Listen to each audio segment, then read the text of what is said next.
সম্মানিত অভিভাবকদের উদ্দেশ্যে বলছি। সেটা হচ্ছে এই পরীক্ষার আগের সময়টা এবং পরীক্ষা চলাকালীন সময়টা বাচ্চাকে সাপোর্ট দেওয়াটা হচ্ছে আমাদের মেইন টার্গেট, আমাদের মেইন গোল। সো সেই সাপোর্টটা আমরা আসলে কিভাবে দিব? সো এখানে অনেকগুলো ব্যাপার আছে। যেমন ওর পড়াশোনা তো আমরা করে দিতে পারব না। পড়াশোনা ওই করবে। কিন্তু পড়াশোনার জন্য যে পরিবেশটা দরকার এইটা আমরা তৈরি করে দিব। এই সময় তার যাতে কোন ধরনের ডিস্টার্ব না হয়। কোন এক্সটার্নাল এলিমেন্ট যাতে হচ্ছে তার মধ্যে ঢুকে না যায়। তার পড়াশোনায় যাতে ফ্লো হ্যাম্পার না হয়। তার জন্য যে প্রপার জায়গাটা দরকার সেই জায়গাটা দেওয়া এবং সেখান থেকে যদি হচ্ছে ডিস্ট্রাক্টিং এলিমেন্ট যেমন ধরা যাক কথার কথা হচ্ছে সে যে জায়গা থেকে পড়ছে ওইখান থেকে যাতে অন্য ঘরের কথাবার্তা কানে কম আসে বা সেটা সতর্ক থাকা, দরজা বা জানালা এগুলো হচ্ছে বা পর্দা-টর্দা এমনভাবে মেইনটেইন করা যাতে হচ্ছে ডিস্ট্রাক্টিং সাউন্ডস বা কনভারসেশন তার কানে না আসে। কিংবা কোথাও যদি টেলিভিশন বা অন্য কিছু চলে, অনেকে মোবাইল-টোবাইল আশেপাশে হয়তো উচ্চ শব্দে দেখতে পারে বা বাজাতে পারে। সো এগুলো যাতে তাকে ডিস্ট্রাক্টেড না করে, এটা তো ডেফিনিটলি একটা হচ্ছে আমাদের টার্গেট থাকবেই। আরেকটা হচ্ছে ওর ফিজিক্যাল অ্যান্ড মেন্টাল হেলথ এইটা মেইনটেইন করা। এখন সত্যি কথা বলতে সুস্থতা তো আমাদের হাতে না, তাই না? সো একটা মানুষ অনেক কারণে অসুস্থ হয়ে যেতে পারে। আমাদের যেটা করতে হবে unknown ফ্যাক্টর বা ভেরিয়েবল কমিয়ে ফেলতে হবে। যেমন কথার কথা যদি আমি খাওয়ার বেলায় আসি এই সময়টা সহজপাচ্য খাবার দেওয়া, গুরুপাক খাবার, অতিরিক্ত মসলাদার খাবার কিংবা বিশেষ করে বাইরের খাবার সেটা হচ্ছে আনসেফ স্ট্রিট ফুড হতে পারে বা ফাস্ট ফুড হতে পারে। এই জিনিসগুলো কমপ্লিটলি নো, নো। একদম করা যাবে না। বিকজ এই সময়টায় যদি হচ্ছে আল্লাহ না করুক কেউ অসুস্থ হয়ে যায়, এই রিকভারির জন্য যে টাইমটা লাগবে সেটা কিন্তু খুবই ক্রুশাল। সেটা কিন্তু প্রিপারেশন টাইম থেকে মাইনাস হয়ে যাবে।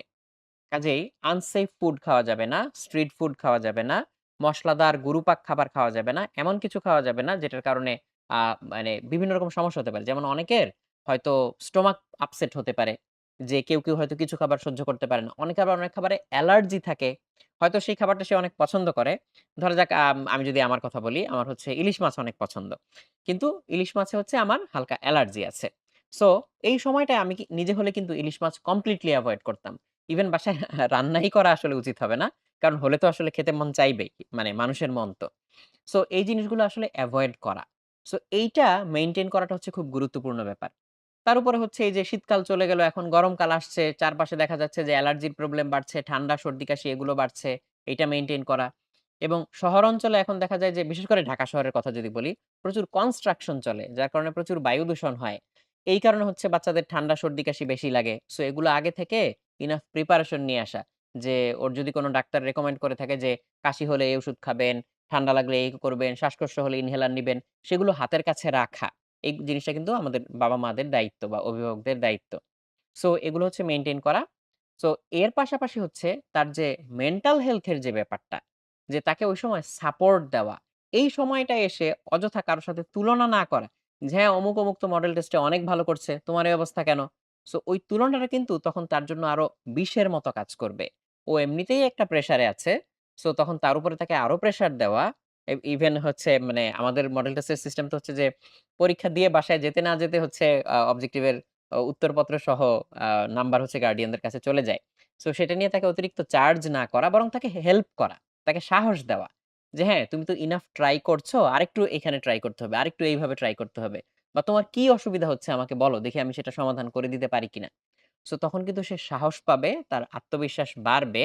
সে কিন্তু তখন হচ্ছে আরেকটু এফোর্ট দিতে মানসিকভাবে প্রস্তুত থাকবে। সো এই টাইমে তাকে হচ্ছে কোন ধরনের মেন্টাল টর্চার না করা, মেন্টাল প্রেশার না দেওয়া, তুলনা না করা, বরং তাকে হচ্ছে সুন্দরভাবে সাপোর্ট দিয়ে যাওয়া। এটা কিন্তু আমাদের বাবা-মাদের অবশ্য করণীয়। এবং এই পরীক্ষার আগের সময়টাতে খুব বেশি হচ্ছে ঘোরাঘুরি না করা। যেমন আমার মনে আছে আমি তো এসএসসি পরীক্ষা দিয়েছি অনেক আগে। তখন আশেপাশে দেখতাম যে বন্ধু-বান্ধবরা হচ্ছে আত্মীয়স্বজনের বাসায় গিয়ে দোয়া চাইতো, আরো কি করত এরকম। হয়তো এখনো এরকম একটা ট্রেন্ড থাকতেও পারে। সো এরকম unnecessary মুভমেন্ট করার কিন্তু আসলে দরকার নাই। এখন তো প্রযুক্তি অনেক উন্নত, ভিডিও কল করা যায়, সবার সাথে কথাবার্তা বলা যায়। সো যদি এমন হয় যে অভিভাবক শ্রেণীর কারো সাথে কথা বললে সে হয়তো মানসিকভাবে আরেকটু সাহস পাবে।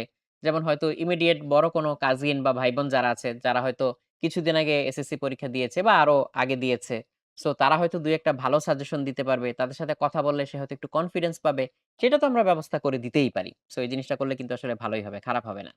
সো এই জিনিসগুলো হচ্ছে মেইনটেইন করে রাখা। তারপর হচ্ছে এই যে পরীক্ষার আগের যে প্রস্তুতির ব্যাপারগুলো, অনেক সময় শিক্ষার্থীরা পড়াশোনার চাপে অনেক কিছু ভুলে যায়।